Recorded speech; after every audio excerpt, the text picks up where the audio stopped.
नमस्कार मु मानस MK educational thoughts को आपण मानक स्वागत जनाऊँ। तेबे गत वीडियो रे आमे यूनिफाइड पेंशन स्कीम संबंध रे अनेक गुडे तथ्य आलोचना करथिले, किंतु कमेंट सेक्शन ले बहुत प्रकार प्रश्न जहाँकि विव्रत करूछि जे आमे केते पेंशन पाइबा, सर 15 वर्ष चाकरी हेले केते पेंशन मिलिबो, आमे केते टंका पाइबू,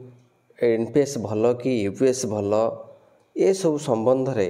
अनेक गुड़िए प्रश्न रहुतबारु मु बाध्य होई आपण मानक पई पुणी प्रकृत रे OPS versus NPS and UPS ए सब संबंध रे एक वीडियो आनिबा पई बाध्य हेली। आमे विभिन्न प्रकार पॉइंट ऑफ व्यू को देखी ए प्रकार वीडियोटी को प्रस्तुत करिबा, जेउथिरे ओपीएस बेटर और एनपीएस बेटर ना यूपीएस बेटर ताको गुरुत्व दबा। तबे आसंतु फर्स्ट बेनिफिट जहाँकि अदर पेंशन बा ओल्ड पेंशन स्कीम रे एंड नेशनल पेंशन स्कीम रे एंड यूनिफाइड पेंशन स्कीम रे लिपिबद्ध होइकी रही बा गवर्नमेंट गेजेट रे प्रकाश पाई। तो साधारणतः कहबा को गले आमे जदि ओपीएस कथा डिस्कशन करिबा ताहले एथिरे तो अनेक गुडे बेनिफिट रही आपण माने भल भाबे जानिचंती। तेणु एथिरे कर्मचारीटीए रिटायर्ड हैला परे ताहार केउ भली भाबे से फुल पेंशन पाउची एवं 50% पेमेंट विथ बेसिक रो जहाँ कि पेंशन भाव रे कार्यकारी होउची, फुल ग्रेचुइटी जहाँ से रखिचंती तांकर भविष्यत पांठी पई ताहा फेरस्त पाउचंती। किंतु एनपीएस क्षेत्र रे जदि आपण माने देखिबा को जिबे ताहले आपण मानकर शेयर जहाँ रहिची, जहाँ शेयर आपण माने डिपॉजिट करिचंती ताहार 60% रिटर्न आकार रे आपण पाउछंती। किंतु यूपीएस रे से बोली किछि सिस्टम एबे भी सुधा नाही। जदि भी मते पचरा जाए ओल्ड पेंशन स्कीम तो बहुत भलो, ता कथा हम डिस्कशन करिबा नाही जेहेतु एटा हम पई प्रयोज्य अवधि हेई नाही। किंतु डिस्कशन मैटर होची एनपीएस एंड यूपीएस मध्य रे फरक, जे एनपीएस रे आपण कोन पाउथले एवं यूपीएस रे आपण कोन पाइबा पई जाउछंती। एई दुईटी फरक को जदि आपण माने क्लियरली बुझी जाउछंती ताहले आउ किछि असुविधा होबनी आपण चूज कला बेले। तबे निश्चित पक्षे आमे जानिबा बा मु आपण मानको कहि रखिबी जे मो मतरे जदि मते भी प्रश्न करा जाए ताहले मु निश्चित यूपीएस को चूज करिवि। तार कारण एथिरे गुटे रिटर्न रो प्रतिश्रुति मिलुची जहाँ कि एनपीएस रे सब्जेक्ट टू मैटर उपरे डिपेंडेबल रहिची, ता फिक्स हेई नाही। जाहु तबे आमे गोटे परे गोटे बेनिफिट को आपण मान आगरे मु उपस्थापन करबा को जाउची। प्रथमे कंट्रीब्यूशन क्षेत्र जदि आमे देखिबा, कंट्रीब्यूशन को देखंतु। कंट्रीब्यूशन क्षेत्र रे यूपीएस कोन दउची, एनपीएस कोन दउची, ओपीएस कोन दउची। ओपीएस रे आपण मानकर कंट्रीब्यूशन जहाँ आपण रखुचंती फंड आकार ताको पाइचंती, किंतु एथिरे कंट्रीब्यूशन नील, एथिरे कंट्रीब्यूशन नाही। किंतु एनपीएस रे आमे माने कंट्रीब्यूशन करूचंती केते 10% कंट्रीब्यूशन एवं गवर्नमेंट मध्य दउची वर्तमान 14% कंट्रीब्यूशन। एनपीएस रे वर्तमान कंट्रीब्यूशन 10% प्लस 14% गवर्नमेंट रे कंट्रीब्यूशन। किंतु यूपीएस रे कंट्रीब्यूशन केते रहिबो ना, यूपीएस रे मध्य कंट्रीब्यूशन आपनकर 10% रहिबो, गवर्नमेंट ताहा 18.5% दबो। बुझला, एठी आपण 14% पाउथिले, एठी पाइबे 18.5, जहाँ कि गवर्नमेंट ताहाको यूपीएस अंडर डिपॉजिट करिवो। किंतु एनपीएस रे 10% आपनकर सरकारी दरमार जहाँ कि बेसिक पे विथ डीए मिसी गला परे 10% आपण दउथले, एठी भी मध्य यूपीएस रे आपण मान देबे। किंतु ओल्ड पेंशन स्कीम रे ताहा थिला नील। ए तो जानिले आपण कंट्रीब्यूशन कथा। कंट्रीब्यूशन परे जदि आपण माने ग्रेचुइटी कथा को आलोचना करिवे, ग्रेचुइटी कथा को आलोचना कले एठी भी मध्य ओपीएस रे आपण माने कोन पाउछंतले ना, ओपीएस रे आपण माने जहाँ आपण मानकर भविष्यत निधि फंड रखी दिले ताहार 10% एवरेज इंटरेस्ट पाखापाखि जदि आपण 50 लाख भली रखुचंती आपण जदि 50 लाख भली रही फंड्स ताहले पाखापाखि 10 लाख भली इंटरेस्ट आसूची जहाँकि आपण मोटामोटी 60 लाख भली पाउचंती ग्रेच्युटी आकार रे एनपीएस रे मध्य आपण माने सही भली भावे ग्रेच्युटी पाइबा कथा सही रेट रे मध्य माने हासिल हेइथिले भी सुधा कोनटा असुविधा रही ना एथिरे आपण मानकर ग्रेच्युटी 60% एथिरे आपण मानकर 60% ग्रेच्युटी जे आपण 100% डिपॉजिट करिथिबे आपणकर 10% प्लस गवर्नमेंट रो 14 जहाँ जी कैपिटल डिपॉजिट होइथिबो मूलधन जी डिपॉजिट होइथिबो आपण रिटायरमेंट रे 60% आपण को ग्रेच्युटी आकार रे दिया जिवो अदर 40% रखी दिया जिवो अदर 40 रखी दिया जिवो किंतु यूपीएस रे एई ग्रेच्युटी कथा मध्य आपण मानकु ए पर्यंत आलोचनार परिसर भितरे नाही आपण केते पाइबे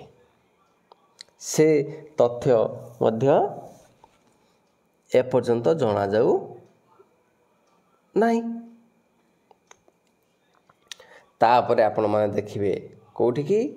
ग्रेच्युटी पर आसंतु विड्रॉल को विड्रॉल ले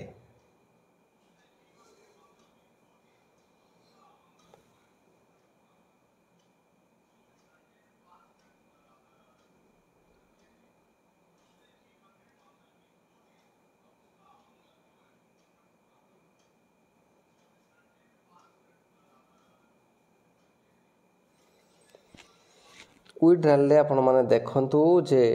ओपीएस ओ माने ओल्ड पेंशन स्कीम रे जहाँ रहितला 100% विड्रॉल ए होइछ आपनकर 100% विड्रॉल एनपीएस रे आपण माने 60% विड्रॉल कले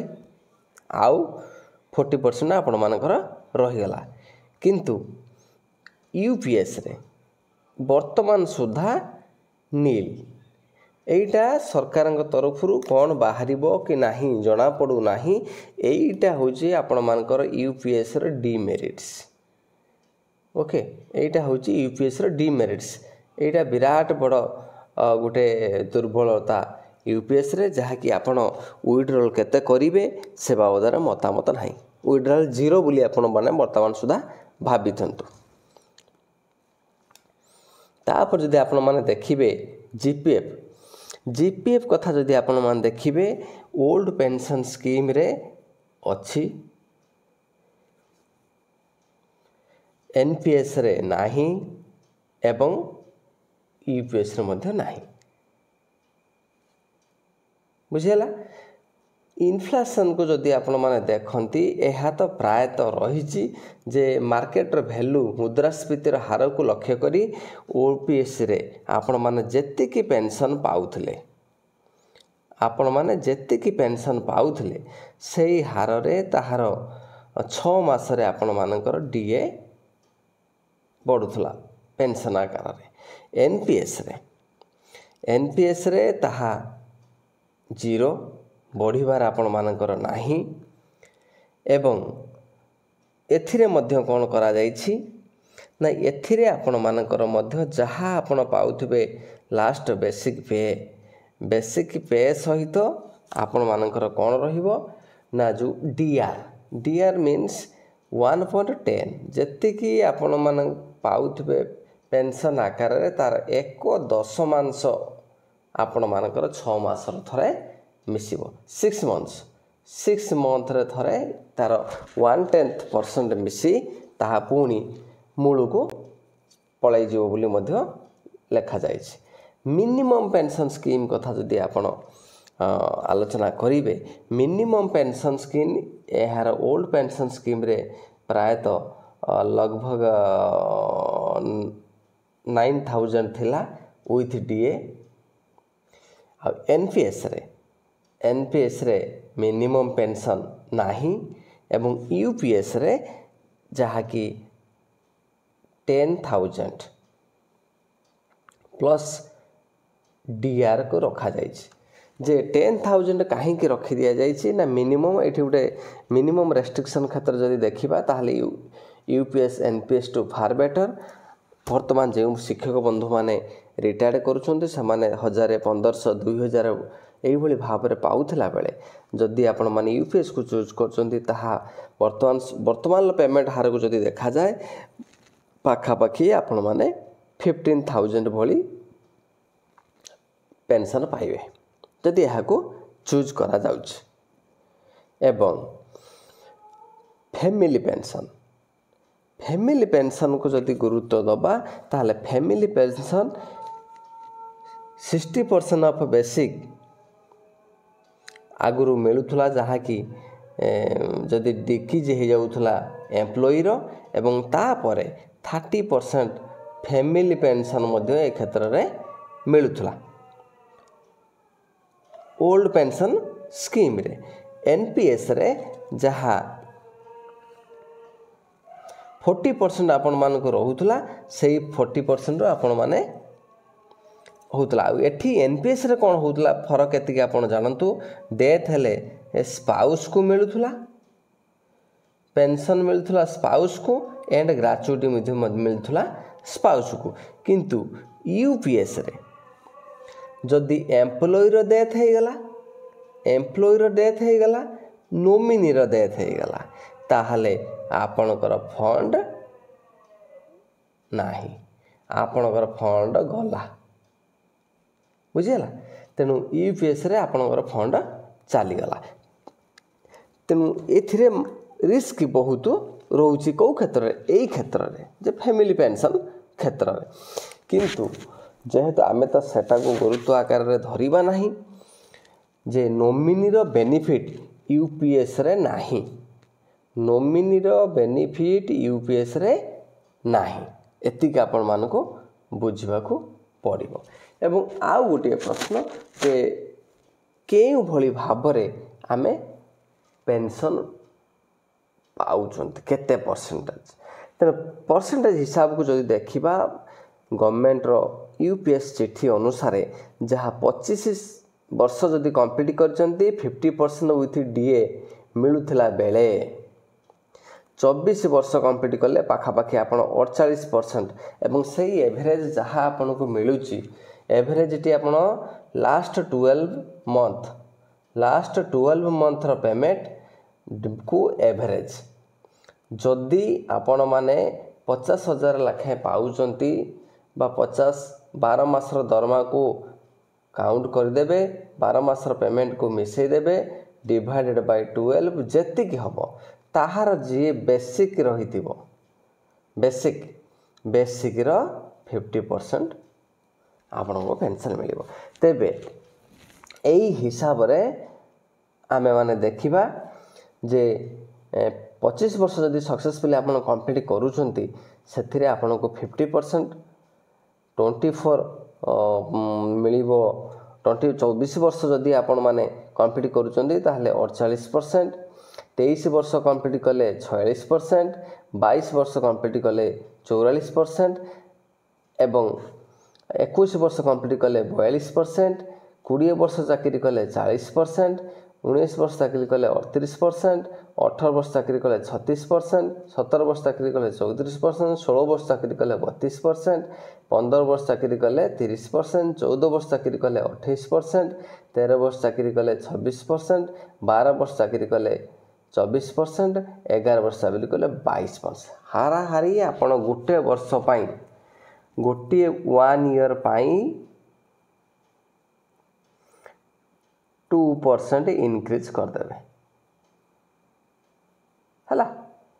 2% इनक्रीज करदेवे हेले आपण माने के लास्ट कैलकुलेशन टी मध्ये आपण करि परिबे। सबुठु गुरुत्वपूर्ण कथा हला एया जे जदि आपण माने ऑलरेडी रिटायर्ड हे जाइछंती आपण मैंने ऑलरेडी रिटायर्ड हो जाइछंती ताहाले आपण पेंशन पाई परिबे कि नाही ता आपण यूपीएस अंडर को जाई परिबे कि नाही यस निश्चित पक्षे आपण जाई परिबे एटा पॉजिटिव समस्त बंधु मानक पाई शिक्षक बंधु मानक पाई से क्षेत्र में आपण जेतिकी विड्रॉल करिसंती विड्रॉल आपण जेतिकी करिसंती मंथ वाइज आपण को फिक्स अमाउंट रु सेतिकी काटी दिया जाय कि आपणकर पेंशन मंथली पेंशन धार्य करा जिवो एटा गोटे गुरुत्वपूर्ण बेनिफिट एनपीएस रे हमर रिटायरमेंट एज वार्धक्य एज रे जते बेले गोटे अनिश्चितता भितर गति करूथला से समय भितर आपण माने ए यूपीएस रे निश्चित पक्षे किछि अमाउंट पाइबे बोली आपण एश्योर आहुरी मध्य कहि रखिबी जेते जहा हेले भी सुधा वर्तमान आपण मानकर आर्मी डिपार्टमेंट कथा देखंतु जुडिशियल डिपार्टमेंट कथा देखंतु बा एमएलए एमपी मानकर कथा देखंतु सेमानकर आज भी सुधा ओपीएस सिस्टम रहिछि बट किंतु आमर सरकारी कर्मचारी मानकर नाही व्हाई नॉट जदि सेमानकर अछि वर्तमान आपण माने एनपीएस स्कीम रे रहुतले किछि बेनिफिट पाउ नथिले बा अल्प बेनिफिट पाउथले सेही हार रे वर्तमान आपण माने गति कले जेउ यूपीएस को एथिरे किछिटा बेनिफिट ताठू बेटर बेनिफिट पाइले तो निश्चित पक्षे आमे कहि रखिबा बा चेष्टा करिबा how we improve our UPS scheme to OPS आमे केमिति यूपीएस रु ओपीएस को कन्वर्ट हबा से गुडी को संघ माध्यम रे आलोचना करी सरकार ऊपर प्रभाव पकई वो तो आमे से दाबी हासिल करि पारंती एवं की भी कहि परिबो आगामी दिन रे जदि ए सरकार 5 वर्ष शासन कला पर न आसी आउ को सरकार आसिले से भी हुए तो ओल्ड पेंशन स्कीम लागू कर दे पारंती तेणु वर्तमान सुधा आमे जेउडा को भलो बोली भाबिबा निश्चित पक्षे आमे यूपीएस को भलो बोली भाबी ताहाको कन्वर्ट कर दबा आवश्यकता बोली मु भाबुची आपण मानकर चॉइस आपण माने मध्य चॉइस करि परिबे जहा कि आगामी 2025 मसिया अप्रैल 1 रे आपण माने चॉइस करि देबे कि आपण केउ स्कीम रे रहिबा पई चाहुचंती एवं सबुठु बड़ कथा आगामी दिन रे जियो ए बाबद रे कोन बाहरुची आमे जानिबा जदि एई वीडियो रे आपण मानक पई किछि जानिबा थाए आपण माने बंधु मान को जणाइबा पई चाहू तांती ता चटापट एमके एजुकेशनल थॉट्स को आपण माने बंधु मान सहित शेयर करि परिबे रहुची नमस्कार।